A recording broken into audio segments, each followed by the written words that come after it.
It's episode 25 of the Improv London podcast with this week's guest, Liam Brennan. This ain't gonna be easy.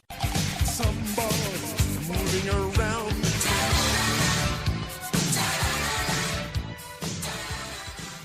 Welcome to episode 25. I had a great time talking to Liam, as you'll soon find out. We covered his academic stand-up comedy qualifications, his work as part of the Science of Living Things and Countdown to Doom, and the new group he's coaching. We also talk about what could be done to develop the improv scene in London, which is strange because Steve Rowe of Hoopla, and guest on episode 1, asked exactly that question on Facebook. Steve wrote, "Hi everyone, what other things could we do to help groups that form during courses stay together after the course? Any ideas welcome, I'm working on it this week." Now, I like to think that this is a problem that Steve is going to solve this week. That would be great. I suspect he's writing a blog post on it, which will also be helpful.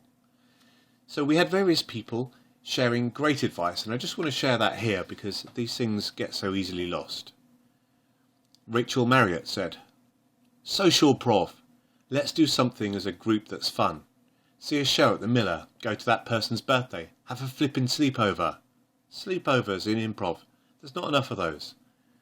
Jacqueline Black, star of episode 9 of the Improv London podcast, said, "Is there something more to be done on pooling knowledge on the mechanics of running shows, getting gigs? Could be as simple as a Facebook group." Carly Brazier, episode 19, said, "Then there's all the admin," that's in capital letters by the way, "that comes with these things. Who is paying for rehearsal space up front? And how is everyone paying them back? Who gets in touch with the coach to tell them what you want to work on this week?" And then there's Anna Caro from City Impro. "Don't break up. Be like the Sugar Babes and replace members as people drop out, but keep the name, brand, mission of the group." Nick Oram said, "Have a set day, time to rehearse that doesn't change." And then perhaps my favourite comment is from Phil Lunn. "One night at the Miller a while ago, I went upstairs after the shows had finished, and there was a group who I hadn't met before on the stage, who'd just done a first course, I think with Monkey Toast. No one was throwing them out, so they were just doing scenes and practising.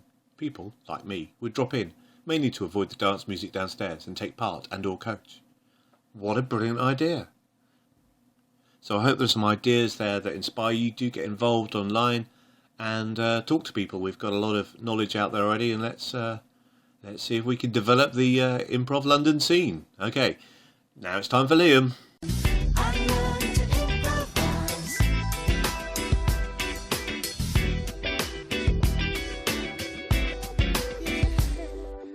Liam Brennan, welcome Hello. to the Improv London podcast. Hello, Stuart. Thank you for having me. Thank you for being here.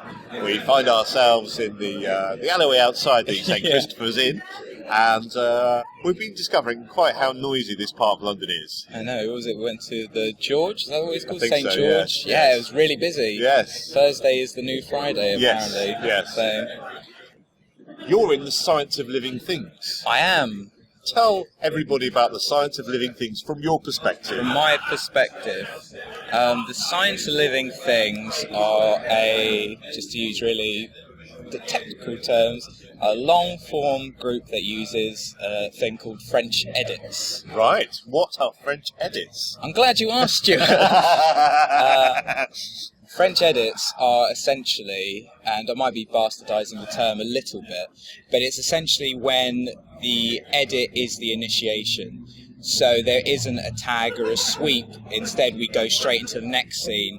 So the guys that are doing a scene, as soon as they see an offer to start a new scene, they vacate the stage, Right. and then an entirely new scene starts. Wow. It's really cool. It's like it does shape the show in a really specific way. I really recommend people try it because not that many people do it, and it's really weird that not many people do it because it's really fun and it's really good for training you to do certain things. Like because the edit is the initiation, it's the one and the same thing. It's like there is no dead space on stage, so you immediately have to throw yourself out there, and then your scene partner or scene partners need to throw themselves into it as well and just quickly establish something or make a really bold offer at the start. So how do you know? So How do you know if someone's walking onto the stage, whether they're initiating a new scene or whether they're just walking onto the scene? So, that's why it's always a thing of big, bold offers, because you're exactly right. If it's something that could feasibly fit into that scene, then the players already on stage will just go, "Oh, there's someone else joining us." Yes. Which has happened a couple of times. Which can be amazing, but it can also be like, "Oh my God, what's going on? The scene's tanked. The scene's tanked." But that doesn't usually happen. We're quite in tune with each other now. But it's yeah, it's a big, bold offer, and there are also cheats as well. Like if you use a different part of the stage. One really easy way is if you have like a standing scene. Someone at the back brings the chairs forward because that's an obvious we're in a different location. Right. So yeah, it's and big characters. That's why in our shows there are a lot of big characters, because it makes it so obvious then. Like, especially if the big character's completely out of context of the scene that's preceding it, it's super obvious that we're going in a different direction. So that's why the format's also really useful, because it means you always have to change up. It forces you to do it, otherwise it just won't work. Otherwise we'll just end up with one scene which is just a massive clusterfuck, essentially. It's just people coming on stage, bringing chairs forward, screaming, "I'm a clown! I'm a clown!" Which does occasionally happen in our shows, to be fair. But they can also be very wonderful, as long as it's not every scene or every show. So, what do you think you bring to the science of living things? Because I would say, a good group is made up of different people with different styles. Yeah. What can we expect if we're seeing you in the Science of Living Things show? Oh, I don't know. This podcast is no place for modesty, by the way. Okay. I did think you'd ask me that. So I was like, what do I say? I guess I'm quite a technical improviser, I think. And that's not really by design. I think that's just the way I am. Yeah. So I quite like seeing the show as a whole and sort of thinking, "Oh, callback would be really great here," and storing that in the back of my mind. I always, especially with Science of Living Things show, I always lead with my voice. Which is quite to my detriment. I always start. I'm American about 40% of my scenes. That might be a modest number, but that's just a quick way for me to get into character, because I'm quite flexible with my voice, and I'm quite good at doing accents. So it's a shame then that I only do American accents.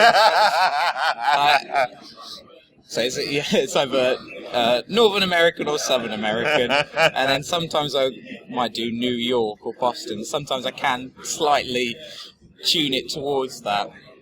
I'm quite gamey as well, I think. I'd say I'm quite a gamey improviser. So what do you mean by being quite a gamey improviser? So, in the most... No, how would I describe it? So I guess I prefer, rather than unusual thing, the fun thing. So the first thing that's like, "Oh, this is fun to do in this scene, let's keep to this." Because sometimes I think in a lot of improv shows, especially with quite new people, I don't think people have that confidence of when this first funny, unusual, shiny idea, whatever you want to call it, I think quite often people think that's not good enough, and they'll move on to the next idea. Yes. And then that's not good enough. And move on to you have a 5-minute scene where we've covered the life, universe, and everything in between. Yes. Whereas actually your first idea was brilliant. Yes. You just needed to invest more in it and just spend more time with it. It's the idea of deepening rather than widening. Yeah, exactly. Because that's the thing. It's like it will be super wide but really shallow. Yeah. And so you won't really, and it's hard to play that. Like sometimes people, if you sort of dismiss the idea that came beforehand, then where do you go from there? Really? Yeah. Then you literally do have to. It's like you're starting a new scene 5 times within the same scene. It makes it so hard. Yes. So hard. Whereas if you focus on the dynamic between the people in the scene with I guess relationships, another word for that, or a game was the fun thing in this scene, and you really focus on that and explore that, then you've got quite a nice deep scene where we can really explore the comic reality of that scene. That's what I quite like. To touch on because as you said, I auditioned a lovely bunch of improvisers only a couple of days ago, actually. And one of the things that I said at the start, because I wanted to sort of say what I'm kind of looking for, and this was kind of my sort of philosophy on improv, which is not necessarily the right philosophy, but it's my philosophy, is that I think it's super commitment to the scene and character.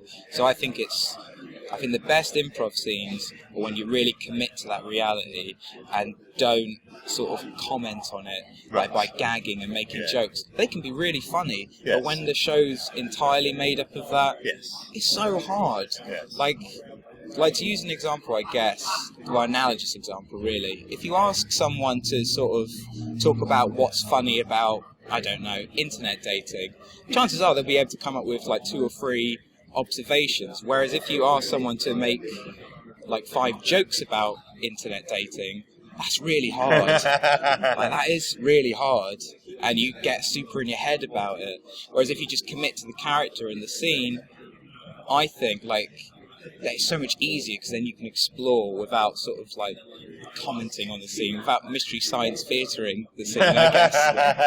Yeah, without getting too meta and sort of breaking the reality. Which is fun, but I don't think it should be a standard bearer, because it's hard. Yes. Like, it's really hard, and it's diminishing returns, really. Yes. And you mentioned being good at accents and things like that. Is this something you've practiced, or is it just something... when I was a teenager in secondary school, one of my big heroes was Alistair McGowan, and all the guys from Dead Ringers and stuff like that. So I don't think it's so much now, but I used to think impressionists were so funny. It used to impress me so much, and it's like, I want to be like these guys. So in secondary school, a lot of the time what I do is like do impressions and stuff. Oh, really? And when people would laugh at it, it's like, oh, I'll do more at it, and I got better at it. I kind of wish I had that mentality now, which is why I'm American in 40% of my scenes now. So you don't have the work ethic you had when you were at school to work on your accent. That's certainly for accents. I think I have a better work ethic than I was at school, but my accent work could use work. I'd love to spend anytime because I work in a school, so anytime I'm on my school holidays, I sort of think, right, this time I'm actually going to spend like half an hour a day learning a new accent, and it never happens.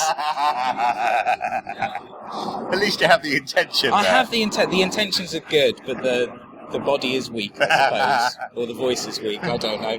But that's really interesting. The idea of trying to perfect your craft, is that something that you would say you try and do? Yeah. I spend a lot of time at the moment, sometimes to my detriment, doing different projects and stuff like that. Yeah. But I love it so much. Like, I do want to get better, and I think I like the term lifelong white belt, because you're never going to master performance as a whole, and certainly not improv.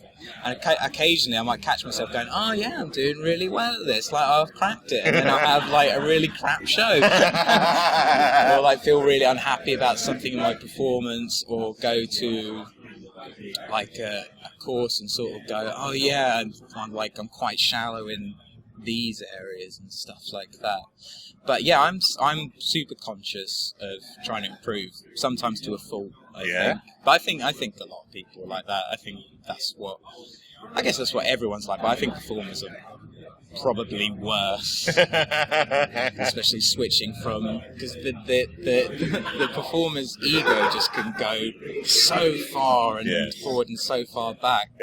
I remember at university, there was this girl who was so funny at doing stand-up, because, weirdly at my university we had a master's in stand-up. You had a master's in stand-up? Yeah. Wow. I have a master's in stand-up. You have a master's in stand-up? I do have a master's in Wow. stand-up. I know, I did not know that. That's amazing. We were taught by a doctor of stand-up comedy. Wow. Yeah. That's amazing. Sorry, you finished. You can tell a story about this. Oh yeah. But yeah, it is really interesting. And then I'm going to ask you what you did on your course. Yeah, definitely, because it is really weird that exists. I think it still exists.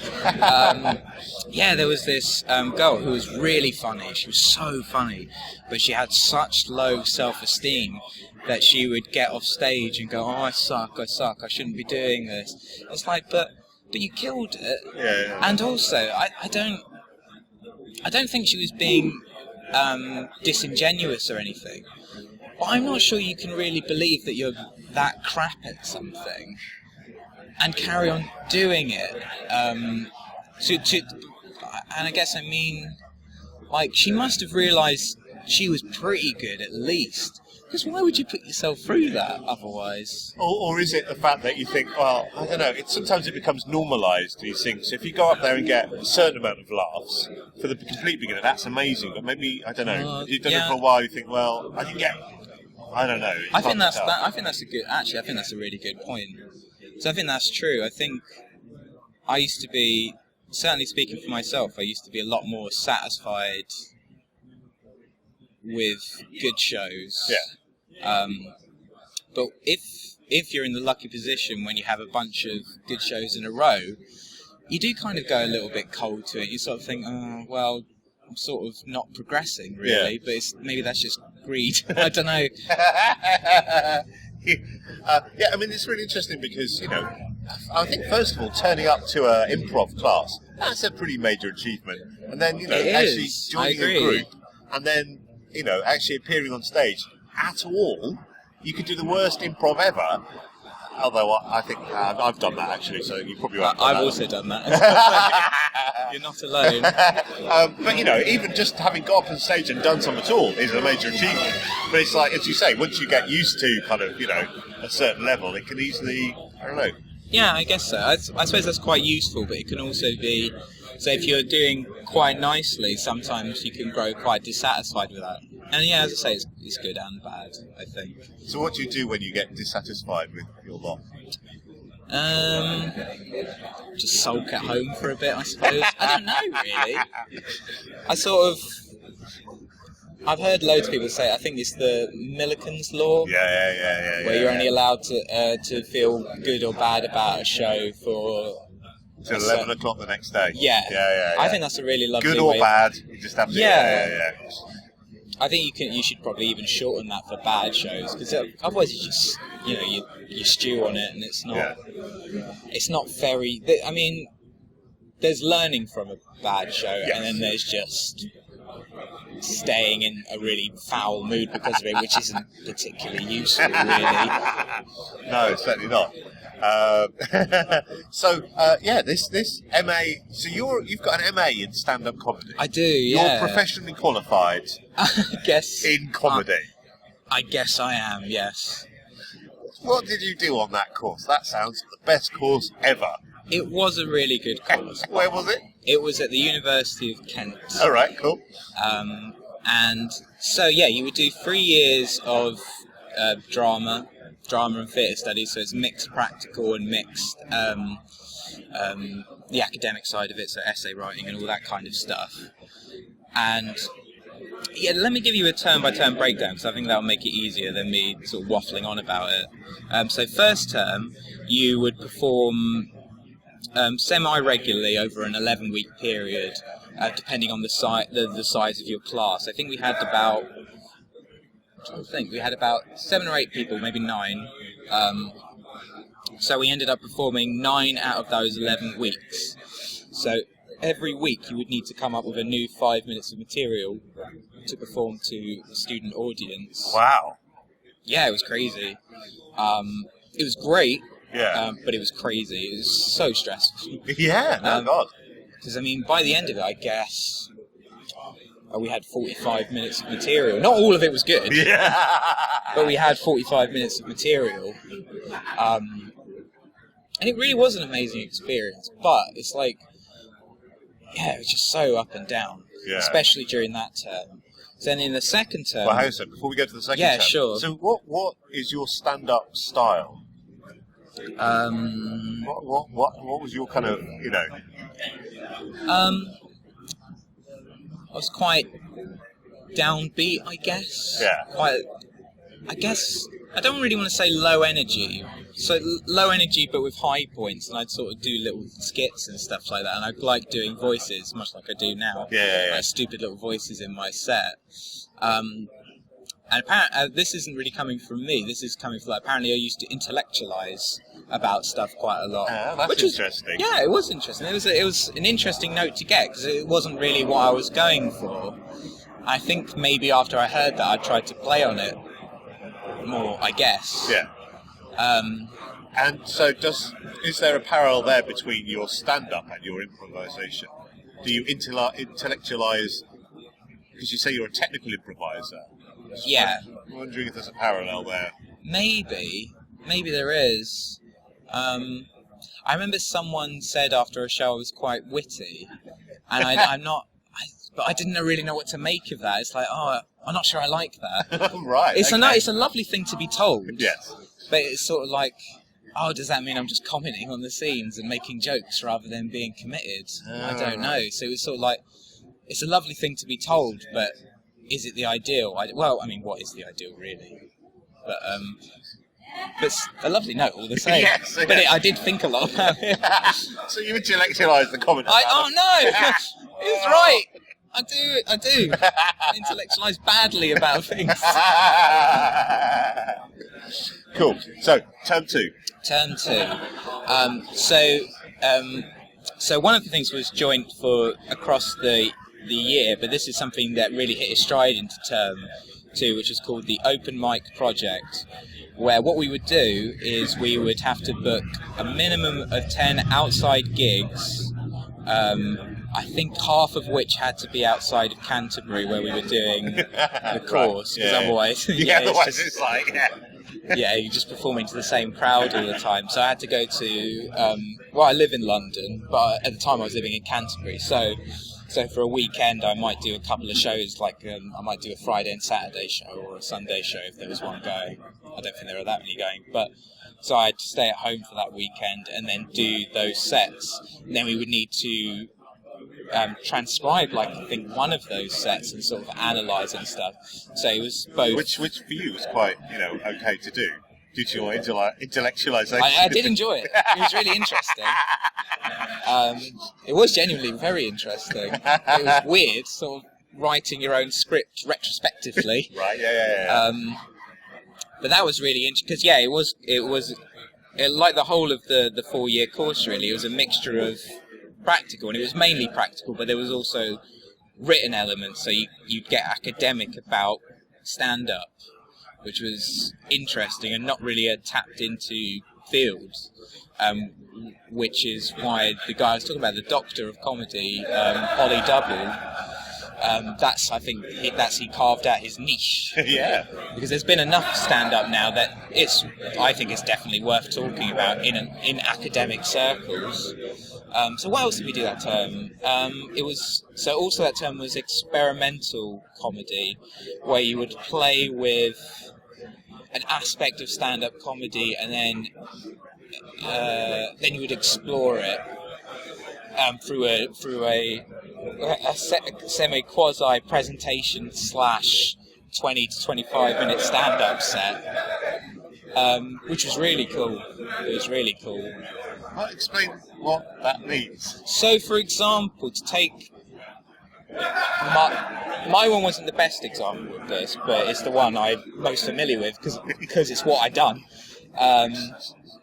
Was playing with the idea of cutting off your senses from the audience. So I performed with a blindfold on, playing white noise into my ears, and seeing how that affected the show and what I could play with in relation to that. Yeah. And it was weird. It was my finding. Right, okay. But there were loads of other ideas, like using stand-up as therapy, using stand-up,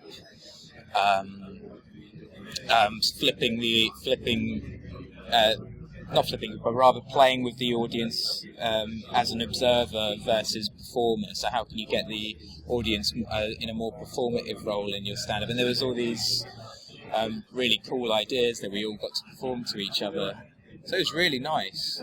And then for the final time, I think all we did was like last showcase. So we do like a half an hour, 20 to half an hour. I can't remember the exact time of all our best bits, essentially. And that was my 4th year of university. Wow, that sounds amazing. It was and it wasn't. It was cool. I'm glad that I did it. Yeah. Got it out of my system because I don't do stand-up anymore. Yeah, no, that's literally what I was going to say. So, you know, after studying it, after getting qualified in it, you decided you... Like most people at university, they will study something, like they history or geography, and never use it. I'm working in school now, which is probably on par, I think. I mean, you could have performed, and you know, when people didn't find you funny, it's like, you know, well, I'm qualified. I mean, you know, like you can, this piece of paper does not lie. It's been exactly. moderated quite extensively, peer reviewed, possibly. I am funny. So why not stand-up comedy? Why share the glory? Why not have it all for yourself? I don't enjoy it that much. I think the London open mic scene killed it a bit for me. Yeah? Yeah, a little bit. It was just quite not very nice. Right, I think. And this isn't against all stand-ups, but I think a lot of stand-ups on the way up, they're competitive. And I don't think there's necessarily a problem with being competitive. But when it's competitive at the expense of like being nice to people, then it kind of is a problem. Yes. And there were lots of nice people that I met, and I don't know. It's sort of like I really enjoyed the writing process of stand-up, and for quite a while I enjoyed performing. But it just, I don't know, it lost its luster to me. I did it for a couple of years. It just wasn't my bag. I learned a lot from doing it. Yeah. But I do sometimes think about doing it. But I think I watched an open mic quite recently. I went, oh God, I never want to do this again. I think I find it really interesting watching open mics, but the problem is I have kind of a limited tolerance to stand-up, and after about the first 20 people, I'm like, oh, I've had enough now. Yeah, exactly. It's just... When I say 20, I don't mean 20. It feels like 20. It's like, oh, no. Yeah. I start to hate stand-up, and then after a while, I start to hate everything. And it's just like, you know... Yeah, it's a spiral. That's why you don't want to go to a stand-up night and come out hating everything. Yeah. That's the exact opposite of what a stand-up night's supposed to do. Unless you are a stand-up, of course, and then it's perfectly allowed to hate everything. But that's the thing. I find it so weird, even if your whole shtick is that you're, like, a bit of a downer and stuff, which I could sometimes play. So, like, you're doing comedy, you should be having fun with it. And, like, quite often, people that were doing it clearly weren't having fun with it. And it's like, what's the point? Like, you're clearly not getting paid that much for this. And, like, it's so hard to get paid for it, so you have to enjoy it. There's no point in giving up your spare time to do this. Yes, you're not going to get rich from it. Very unlikely you're going to get rich from it. Exactly. You might as well enjoy it. Yeah, there's absolutely no point. If you don't enjoy something, I don't think you should do it. That's a good takeaway message for all our listeners. Yeah. Follow the advice. Something you do enjoy, and you mentioned, was writing. Is that something you're exploring at the moment? I mean, I've been working with Emily Murphy and Mark Rawle and Sally Hodgkiss from the Science of Living Things. And this is the Coaterie. It is the Coaterie, yeah. We are doing a sketch show, which is really, I'm really enjoying it, actually. Tell me how to do sketches, because I find the whole thing mysterious and arcane. And how do you find funny things in the first place, and then how do you make sure they stay funny when you do them again? If you could just answer that would be really helpful. Yeah. Cool. And then I'll try. Then I'll be really good at sketch comedy. Sentences. Make it really soundbitey. Tell me about your process. The thing is, I'm super new to it, so this is coming from a real newbie to it. But the way that we've been generating material is through improvisation, because that's how we know each other, and that's how we work best together. Well, I'm not sure that's necessarily true, but that's how we've been working together for so long. So we improvise a bunch of scenes off a stimulus. It might be a word or an opening or whatever. then we will perform these scenes. Then we might perform the scenes again, focusing on what made this scene funny or whatever, and then record it again, because both the times quite often we'll record both. Audio rather than video. Yeah, audio. And then we might sort of, if there's something funny there but it's not working, we might just take one funny idea or one funny character and try it in a new location. Right. Much as you would in a show. Exactly. Yeah. Improv show, you might, So once you found the funny character, you then try and think, well, where else could this person do their thing that would be funny? Exactly. I think, and it's just so much easier, I think, than just sitting around a blank white piece of paper, sort of going, what's funny? What's funny in the world? Where do we start? Well, it's me doing an American accent. That's what exactly. Only 40% of the time. But yeah, it's easier that way.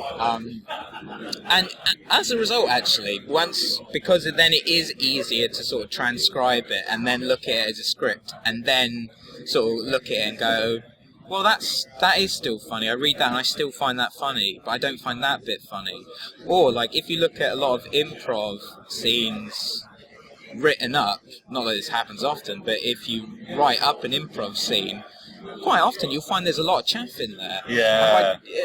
I don't mean that in a bad way, but, like, if it... Like, here's a good way of putting it. There was some scenes that we did that worked really well as improv scenes, but when you put them on a script, it makes you look batshit. It makes you look so insane. And it's sort of like, if you perform that to someone, that people will be thinking, like, where did this come from? Like, why? Like, I guess it's funny, but how did you generate? Like, when did you sit around a table and go, guys, I've got this great idea? And So it is with I think... Because there are different expectations. If it's an improvised show, then that's, and you come up with batshit crazy stuff, then it's like, well, you were making it up at the moment, that's fine. Yeah, exactly. Whereas if we're watching a sketch show, I'm expecting that this is honed. That, however they've created it, they've taken the funniest bits and they're giving me the funniest bits. That is exactly it. In anything that's been pre-written up, it's probably been rewritten several times at least. So what you're presenting to the audience is like, we know this is funny. Yeah. And I think sometimes, or quite often, an audience will sort of want to be impressed. With you don't get that as much with an improv audience, as you said. Well, they want to be impressed in a different sort of way. Exactly. They Yeah, want to be impressed that you point. can just make it up on the spot. Yeah. And, the quality isn't maybe as important as if, you said, right, well, we've honed this, I think the quality is as important, but it's, as you say, it's a different... They're looking for different stuff. Yeah. Like a sketch audience isn't necessarily an improv audience, and vice versa. Yes. Like stuff that an improv audience would love, a sketch audience wouldn't necessarily love, and yes. You can flip that back and forth. They can be the same, but if you set up a night, even the same people, you set up a night for improv and you set up a night for stand-up or a sitcom pilot or whatever, people's sensibilities change immediately. And it will affect how they view the final product, whatever that is, whatever that show ends up being. And it's really interesting. It's like, it's so important how you set up a night, really. And it's kind of a forgotten thing, I think, quite a lot of the time. Cause, what sort of thing are you thinking of?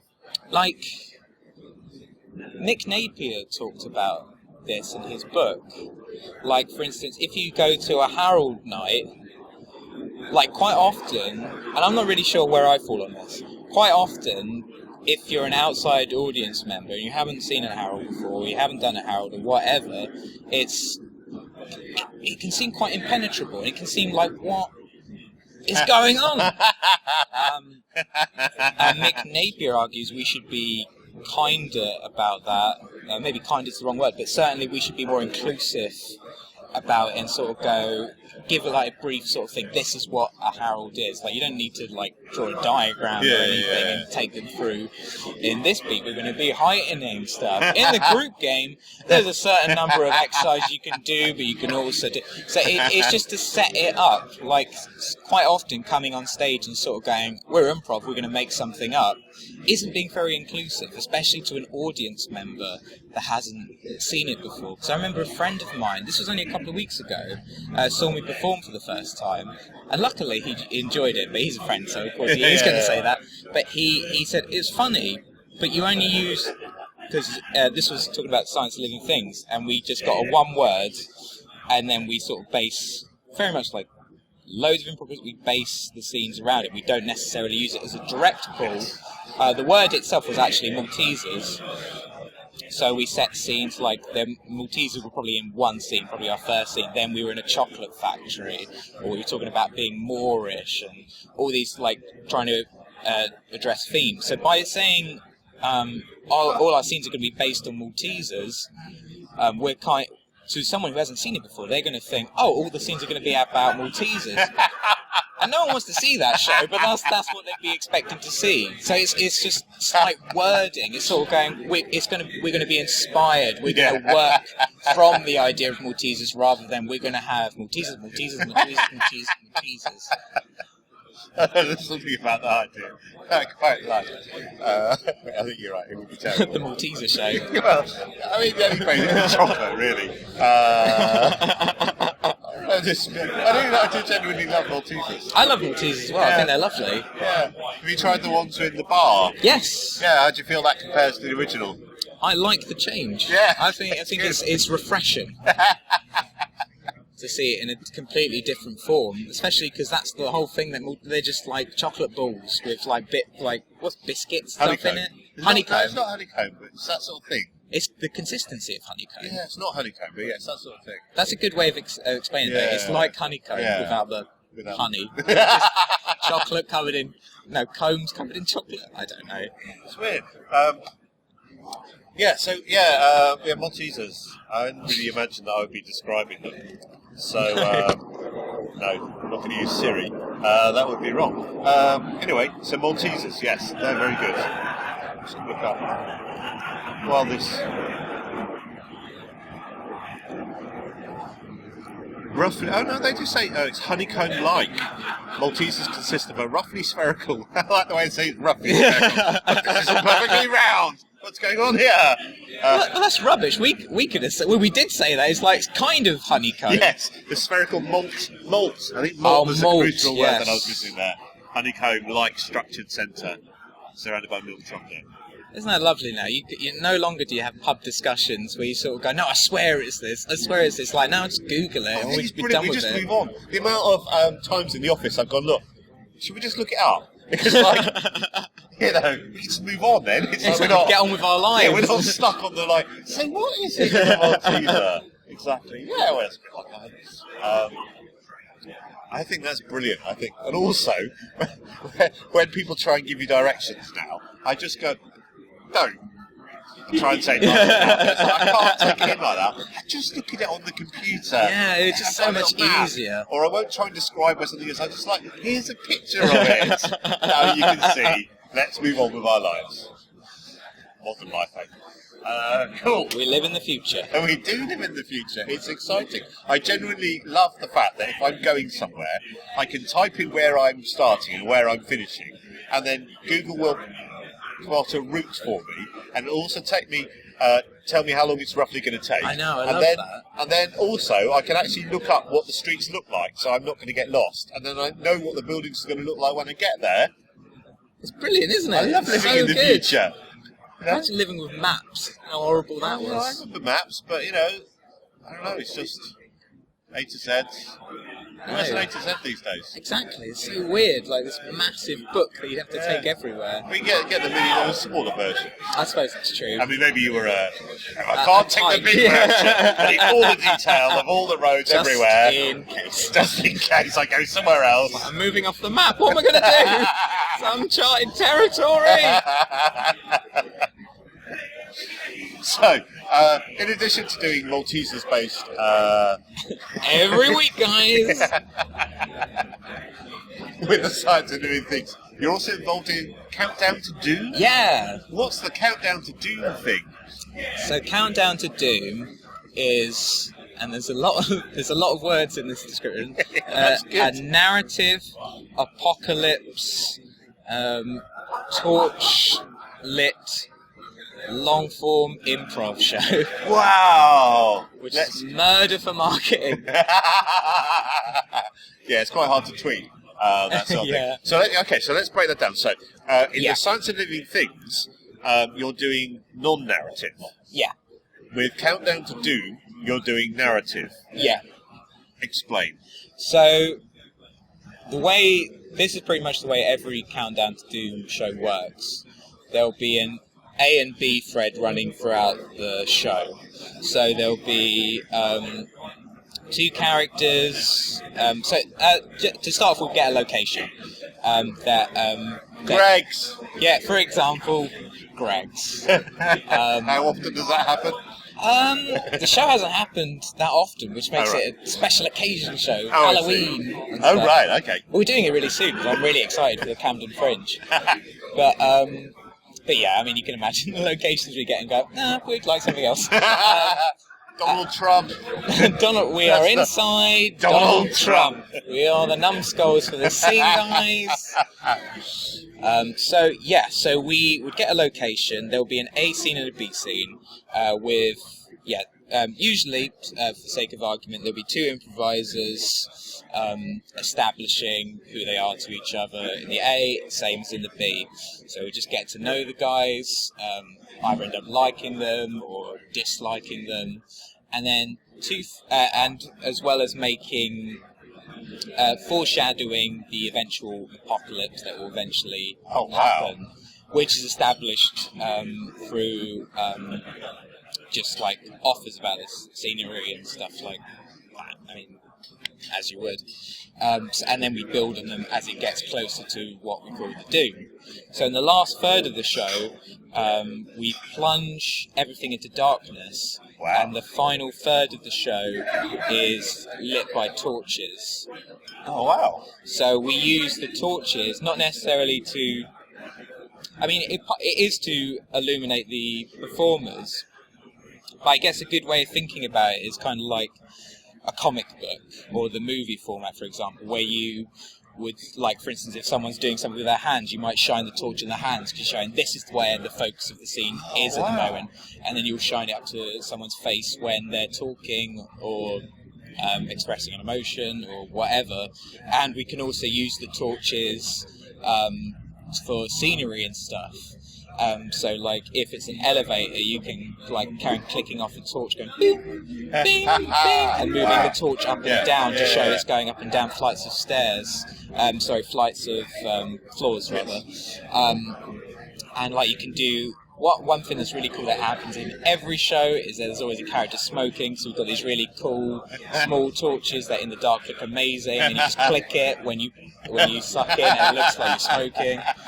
And and then basically in that last third of the show, when the lights go off, the apocalypse scenario or the doom in that small environment has reached a critical mass where it can no longer be reversed, so the characters start to suffer from it. So the first two thirds of the show are building it up, like we either like or hate these people, and then we put them in a situation where you see them suffer or in a tense environment, and people get killed off and stuff like that. Usually in the last couple of minutes, because you don't really want someone to die off, unless they're a walk-on character, because that makes the last third really hard otherwise.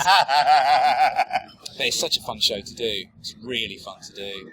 And is it more or less challenging making it narrative as opposed to non-narrative? Or is it just different? I'd say it's more different. It was more challenging when we started, but because we do quite a simple structure with the A and the B, so quite rarely are there character crossovers.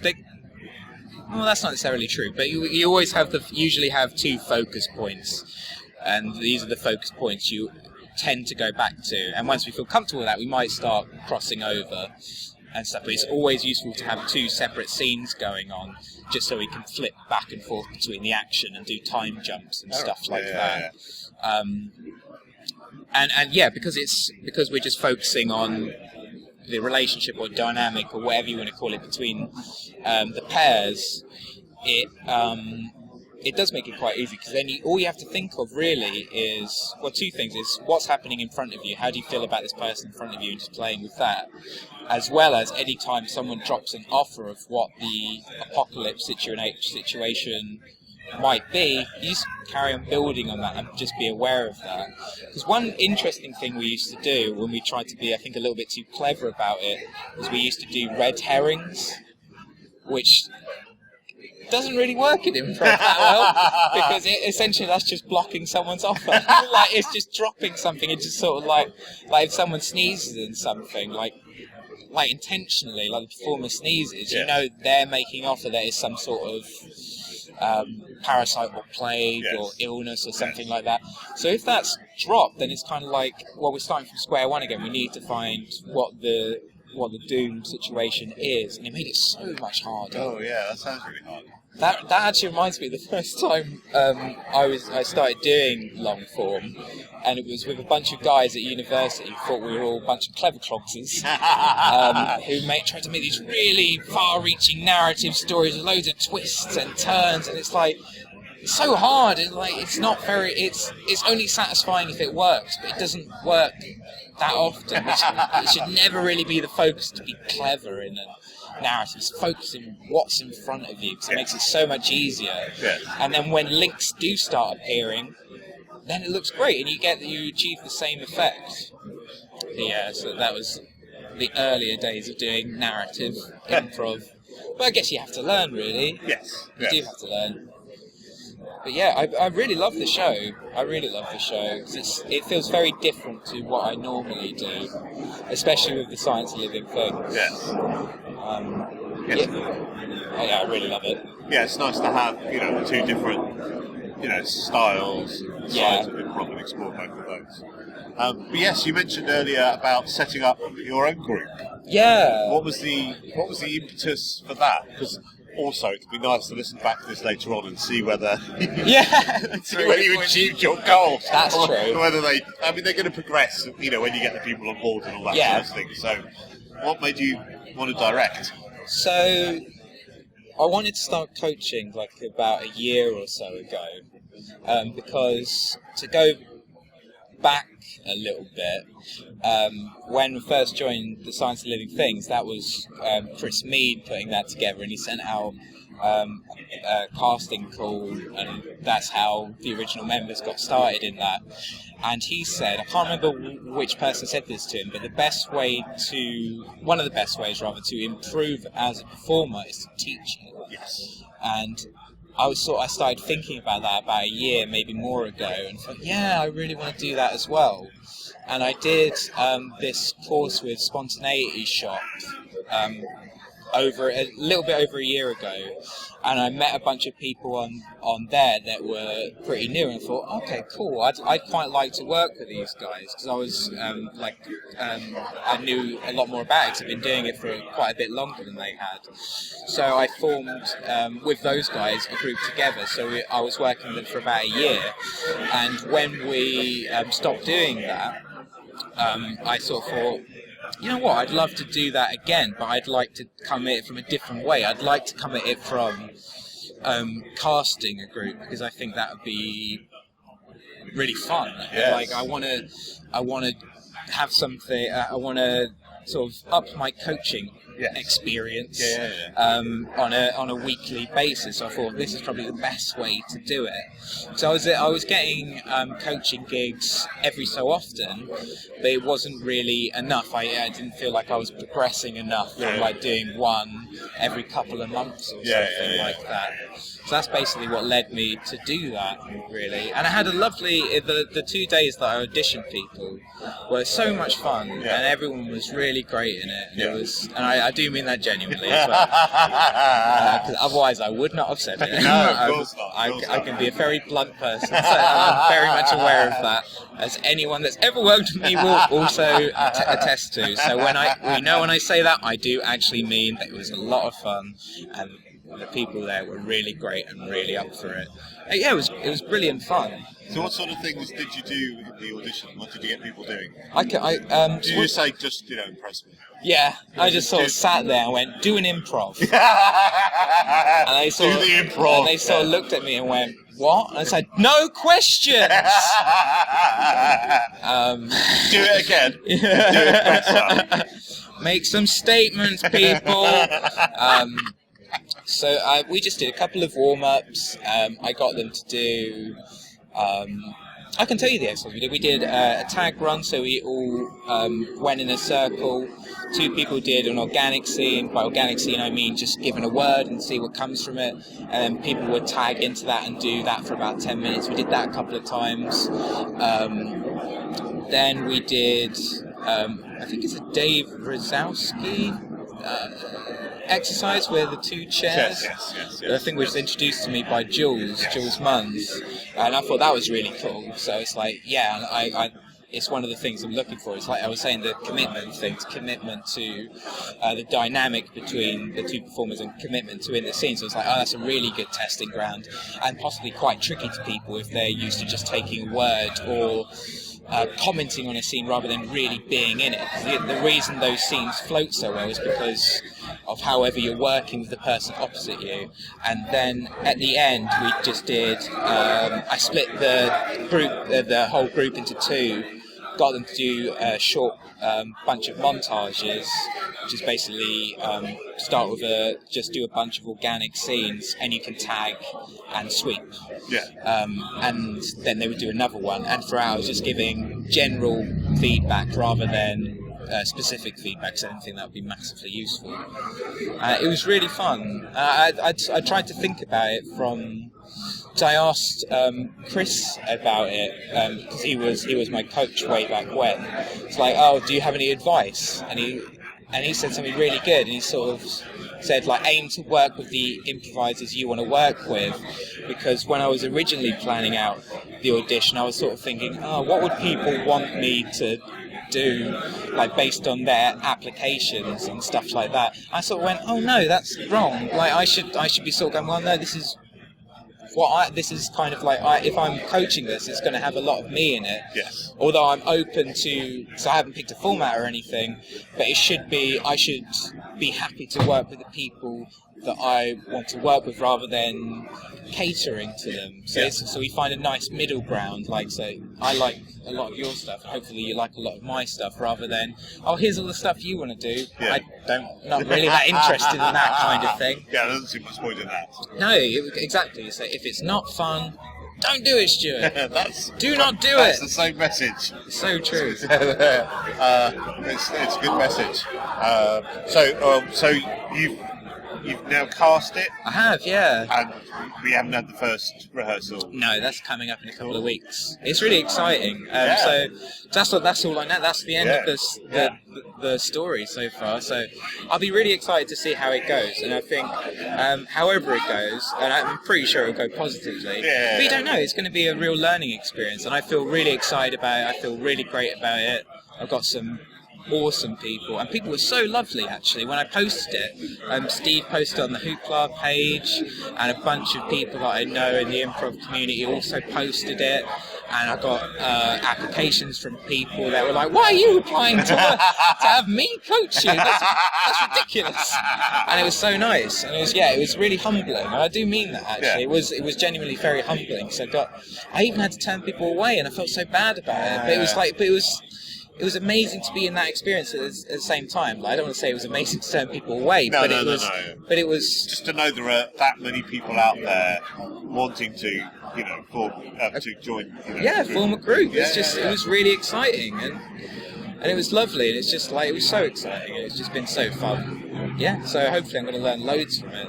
It's going to be fun, and I'm going to learn loads from it. Brilliant. Really excited, man. We'll have to check in another time and see whether you did That would be learn. so interesting, listening to that back. Wow. Yeah, no, it's interesting that there are so many people out there wanting to join in a group. I don't know. I almost think, is there something that, I don't know, how could you help those people find a group? I don't know. I have been thinking about this because I've had similar thoughts, really. And it would be nice if there was kind of a setup where there was kind of a... I don't know, sort of a way to get people together who want to set up a group and run with it. If it was, because I think a lot of the time people either lack the organisational abilities or they're far too nervous to approach people, or they're lazy. And a lot of people fall into those three categories, I think. Yes. So it would be nice to have something in place for that, especially if you're new, because it's terrifying. Yeah. It's so terrifying at first, doing anything performance-y, especially improv, because occasionally, and this is so, like, not a good... Do not take this as a piece of advice, but occasionally before a show, like where I'm going to do half hour or something, I'll think, so I'm about to do a half-hour show, which I don't know anything that's going to happen, and it's got to be consistently good and funny throughout that entire half an hour. Do not have that mentality going on stage, but I ever since I first thought of it, I went, that's an interesting way of thinking. I could not avoid thinking about that every time I go on stage now. And it's a really bad way to think. But luckily, I don't get too nervous when I go on stage. That's now. interesting. It is really interesting. Have you never got nervous? I used to get painfully nervous Right. before. I used to be so anxious as a kid. So whenever family members say, my mum and my dad, say Liam's doing comedy, they always say stand-up, which I hate. They always say that. So my uncle will go, so Liam, I hear you're doing stand-up now. All my family are Irish. And they say, well, no, I don't. I used to be quite cool about it and just sort of go, oh yeah, I'm doing comedy stuff. Whereas now I sort of go, oh no, I don't do stand-up. I haven't done it for a number of years now. I do a thing called improv. Oh, what's improv? Oh no. How do you explain improv to your uncle? Because anytime I say it to anyone, actually, they go, oh, whose line is it anyway? It's like, no, not really. Again, it was kind of, at first, it was like, yeah, sort of, and now it's like, no, not really. No, it isn't particularly. It's just, I just sort of keep it quite brief, because otherwise I just go on, and it's like, we just go on stage and sort of make it up on the spot, really. I'd say it's an improvised sketch show. It's a made-up sketch show. Right, because they know what sketch show is, and then if you just put... Made up. I think that it's they still won't entirely understand what it is, and it's like, if you haven't seen it before, it's quite a difficult thing to get your head around it. Whereas stand-up, that's synonymous with comedy now, ridiculously so. If you say you're doing comedy, people sort of go, oh, you're doing stand-up. Yeah. It's like, well, actually, I've got a degree in stand-up comedy. Been there and also done that. Here's my paper. I bring it everywhere with me. Yeah. What was the original? Because I think I didn't answer your question. I think you did. Because we were talking about because you were talking about casting, and then we were talking about how it would be great if there was a way of. Oh yeah, of course. Yeah, I'd really love that to happen. It's almost like is it a notice board type? I'm using really antiquated internet words here, but is it kind of like, I'm looking to form a group that does this, this, and this, or is it a real life thing? But is that too scary to meet people in real life and say, "Oh, do you want to form a group?" I don't know. Maybe. You know what I think it might be, actually? I think quite often, I think it's rare that this doesn't happen. Someone has to take charge of the organisational aspect of it. No matter how much you say, we're going to share responsibilities, it's not going to happen. It never happens. It never happens. Especially if you've got 6 people in a group and you start divvying up responsibilities. You start making up responsibilities. You're social media manager. And stuff like that. It's like, you're going to start doing our blog. And it's like, Really, there's no point though, really, is there?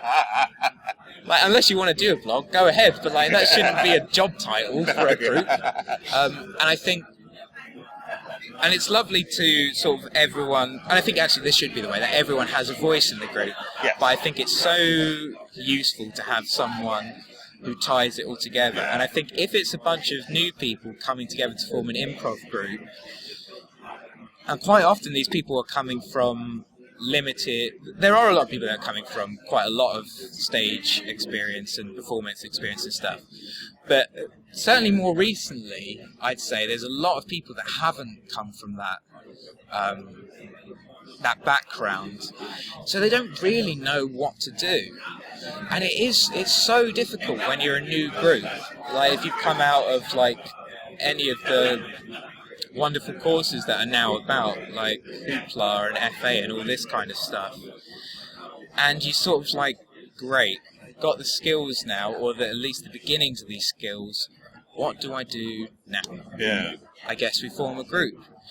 And the problem is, if you don't hire a coach or you have someone who's a bit more knowledgeable in the group, you're actually going to end up doing bastardized versions of the exercises that you've been taught. Yeah. And quite often that will be to the detriment of the group, because you'll be doing the exercise in a way that isn't necessarily conducive to making progress. I don't really want to use the term wrong, because any exercise can be used in any number of ways if you change the focus up of it. But if you're just doing any exercise, like so many rehearsals with new people are just like all the exercises they really like. Yes. And I think it has been really useful working in a school these past couple of years, because actually you sort of think, well, what's the learning objective of today's rehearsal? What do we want to go away from today's rehearsal feeling? And that might just be fun. It's like, we've been working really hard, we want to have fun, or we're new, we just want to fuck around a little bit and have fun and sort of like enjoy improv for the fact that it's fun. But then you might get to a point, it's like, I want to get really good at doing characters, I want to get really good at mime. But often that transcribes as, well, we had one session of mime in a course we did, let's do the exercise from that. Yeah. And then you've kind of got nowhere to go from it. Yeah. So it's so hard, like it really is hard, and there isn't, I mean, I don't know if unfortunately I don't know if there's a solution to it, Stuart. Oh, that's a shame, because I was going to say, what's the solution, Liam? I have a couple of ideas. I think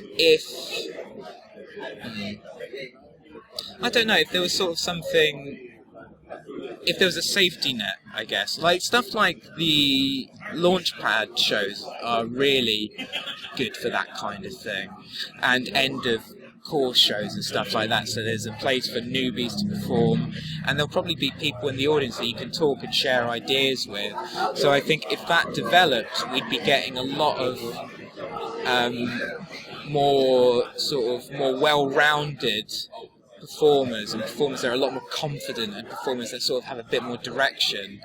So I find it so crazy, and no offence to anyone that does do this, that when like a new group forms a night, and good on you, that takes some balls. I think that takes some real guts to sort of go, we're going to form a night, we're not been doing this very long, but then they'll put themselves on at the end for 40 minutes. Yeah. And it's like, you've got to work up to that. Yeah, you do. Yeah. It's like, get a good 15 before you do a 25. I think with this stand-up, that's a route more, people that have 3 or 5. Yeah. So they build up that way, which I don't know if it's as recognised in improv for that. Yeah, way. I'd say it isn't. I mean, because you sort of want longer, because 3 to 5 minutes doing an improv show is not very satisfying. Yeah. But if you sort of... Yeah, if you start with 15, but then, I mean, even if you're running the night, I think there's no shame in sort of...